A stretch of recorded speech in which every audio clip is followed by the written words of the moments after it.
Bonjour à tous et bienvenue sur la chaîne d'Adrien Zanetta.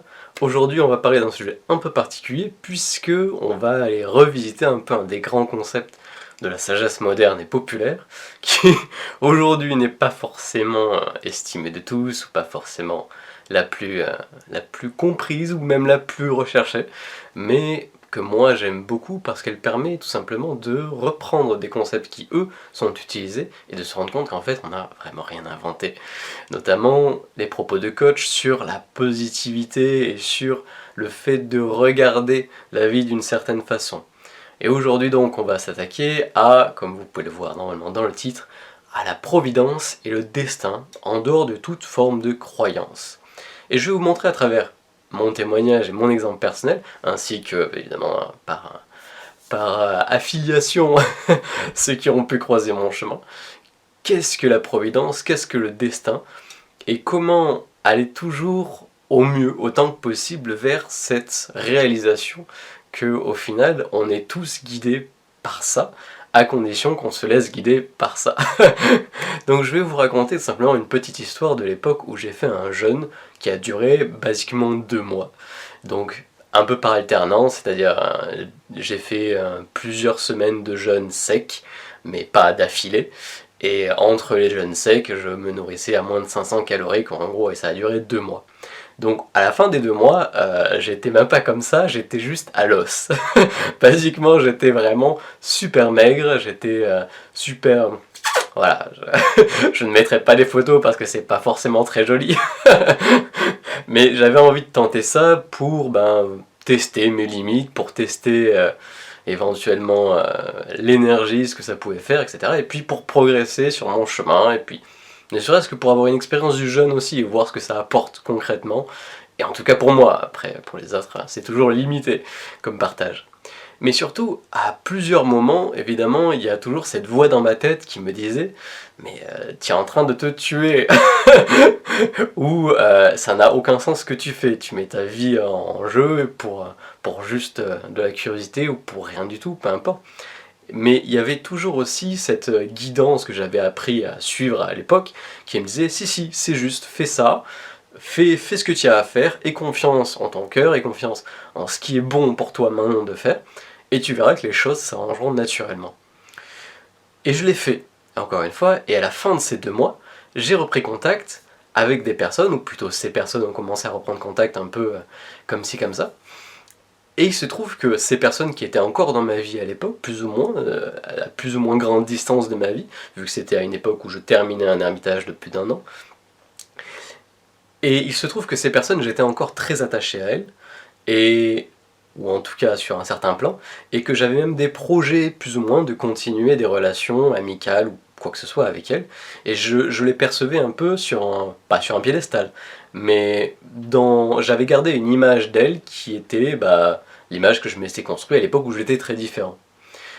Et en les revoyant, ces personnes-là, les 2 personnes en particulier, ces 2 personnes ont eu la même réaction face à ma maigreur et face à une impression assez illusoire finalement de faiblesse, vu que même si physiquement je n'étais pas forcément de la même forme que j'avais avant, énergétiquement j'étais tout aussi énergique paradoxalement, voire plus. Mais ça les a tellement dégoûtés, ça a fait tellement un choc violent en face d'eux, que les 2 personnes après m'avoir vu ont décidé de couper tout contact avec moi, ou en tout cas de me faire comprendre en tout cas que je n'étais absolument plus bienvenu dans leur vie, et tous les projets qu'on avait ensemble se sont les 2 assez rapidement, en l'espace d'un mois, les 2 se sont écroulés, alors que j'avais même prévu de déménager avec une de ces personnes.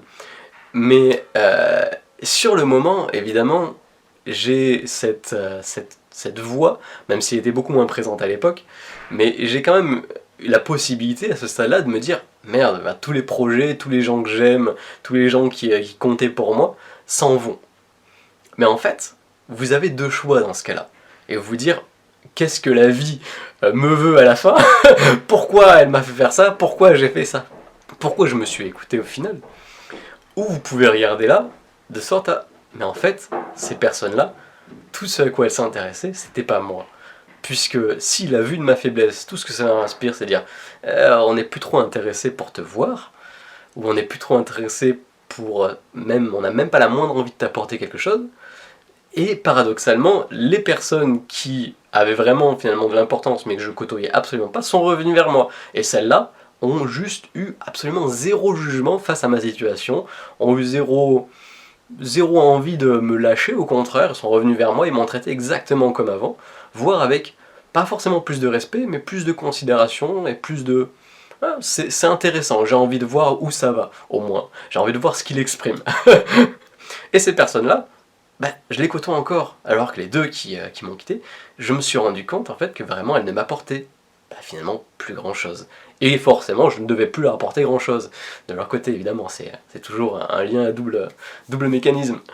Mais là, c'est le début de l'histoire. Et évidemment, la morale, entre guillemets, de cette partie de l'histoire, c'est que bah, finalement, il y a vraiment deux façons de regarder les choses. Pour chaque fois qu'il vous arrive un truc, et à chaque fois que vous écoutez votre intuition d'une manière ou d'une autre, que vous avez l'impression de faire un truc pas rationnel, et bien au final, ça marche souvent beaucoup mieux que ce que vous voulez bien le voir.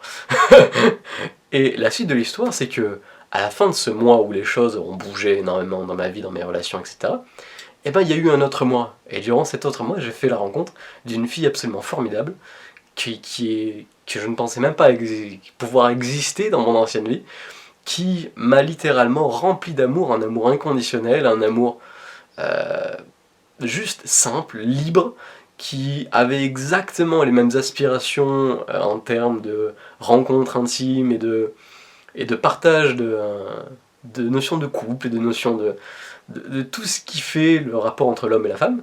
Et j'ai pas forcément des notions qui sont aujourd'hui très partagées par beaucoup de gens, mais elle était juste parfaite en fait. Pour moi, pour m'aider à me reconstruire, pour m'aider à juste grandir en tant qu'être humain.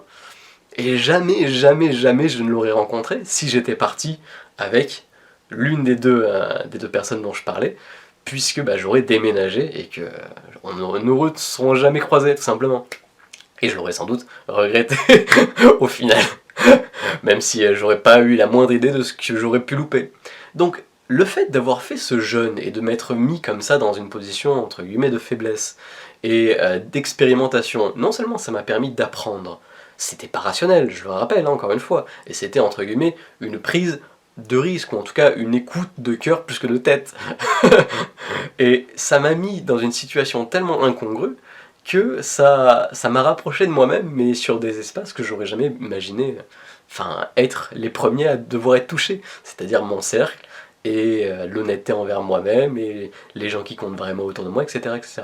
Que je pensais nettoyer depuis un petit moment. Et ben non, ça a encore fait du nettoyage. Donc, ça c'est une des centaines d'histoires que je pourrais avoir sur ce sujet. Mais vraiment, quand je dis des centaines, c'est vraiment des centaines. Et qu'est-ce qui fait la différence, finalement, entre cette situation qui se déroule finalement merveilleusement bien, et les situations où ça se déroule pas si bien que ça? C'est les situations où vous avez généralement trop réfléchi. Et c'est ça, le destin et la providence, elles ne peuvent s'installer la plupart du temps que lorsque vous leur laissez la place et lorsque vous décidez de dire fuck le rationnel, ou en tout cas cette fois-ci je vais arrêter d'écouter mon rationnel, je vais écouter mon ressenti, je vais écouter ce que j'ai vraiment le sentiment d'avoir besoin d'expérimenter. Mais encore une fois, ça demande du travail sur soi pour savoir vraiment différencier ces deux voies. Je ferai peut-être une vidéo là-dessus. Et vous vous rendrez compte en fait que la vie a toujours est toujours de votre côté en fait, si vous lui permettrez d'être de votre côté. En fait, c'est juste ça, avec encore une fois la question de l'intégrité de l'action, etc., etc. Mais ce qui est important, encore une fois, de comprendre, et je vais faire un lien avec les discours de coach ici, c'est que la positivité, c'est pas nécessairement quelque chose comme on a tendance à le dire, ou j'ai entendu, en tout cas j'ai beaucoup entendu, on va dire ça plutôt, que vous devez tout voir tout le temps comme quelque chose de merveilleux ou de positif. C'est pas vraiment ça. C'est comprendre que derrière chaque action, chaque événement qui vous arrive, il y a quelque chose à retirer sur la compréhension de qui vous êtes et la compréhension de ce que les autres sont ou de ce que le monde est. D'accord? Et pas en sens « Ah ben oui, forcément, ces gens ils sont comme ça, etc. » Non, juste sur la fonction de quelle est votre place, quelle est la place de l'autre, quelle est dans votre vie, et où est-ce que vous êtes finalement dans la grande toile de la vie, en quelque sorte. Et que tout est relié d'une manière ou d'une autre. mais pas de manière spirituelle, juste ça permet de le voir et de le vivre. Parce qu'on s'en fout que vous le compreniez intellectuellement. Si vous ne le vivez pas pleinement dans votre cœur et dans votre vie quotidienne, bah ça sert à rien. Et vous avez rien fait, vous avez rien accompli, vous avez rien vécu, encore une fois. Donc voilà ce que c'est le destin et la providence. C'est quelque chose qui nous touche tous, dans lequel on est tous reliés, et qui même si on ne le voit pas ou on ne veut pas le voir, bah, nous affecte, mais qui peut nous traîner de manière violente ou nous entraîner avec notre propre volonté et nous enseigner si on a l'humilité de le reconnaître.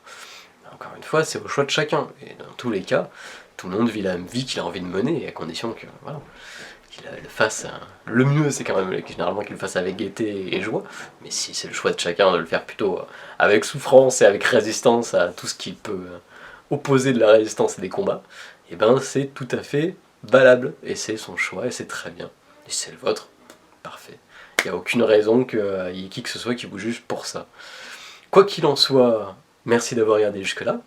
Je vous invite, si vous avez apprécié la vidéo, à mettre un pouce en l'air, à vous abonner si vous avez envie de vous tenir au courant de mes activités. Vous pouvez aller voir si vous préférez la forme écrite de récit. Je vous invite à aller voir mes 2 blogs, en ce moment en tout cas.